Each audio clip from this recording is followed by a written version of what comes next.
My presentation is on Loreta Ford, the co-founder of the first NP program. A little bit about Loreta Ford is that she was born in 1920 when women were given the right to vote.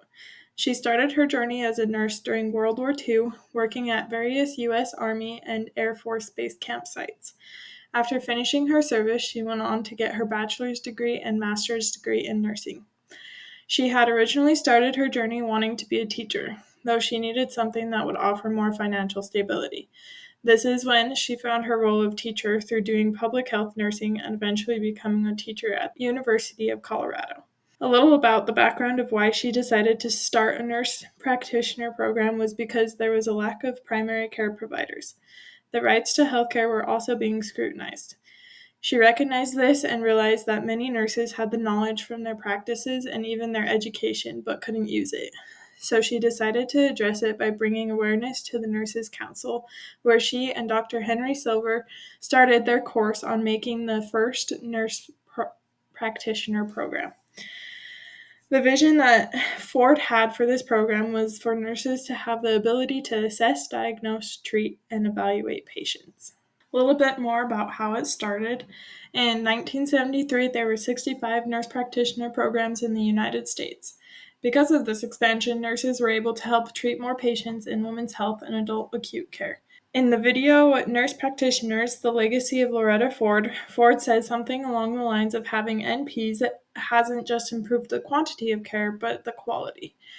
Though at the time, NPs were still not able to practice independently from their physicians. How it has affected today is with so many programs opened around the United States, it has allowed for more access to healthcare. Today, 270,000 nurse practitioners are transforming healthcare access for millions of patients and over 1 billion visits annually.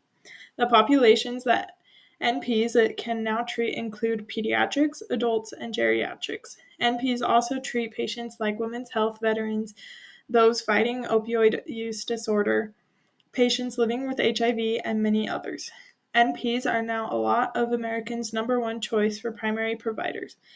Thanks to Ford's accomplishments, there are over 325,000 nurse practitioners in the United States.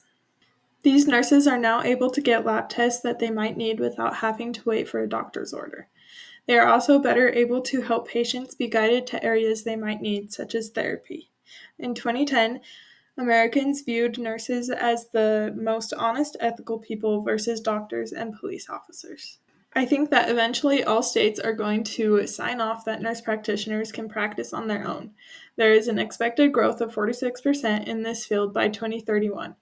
Having more nurse practitioners will help with the physician shortage and provide better preventative care in all age groups. And these are some of my references, and references continued. Thank you so much.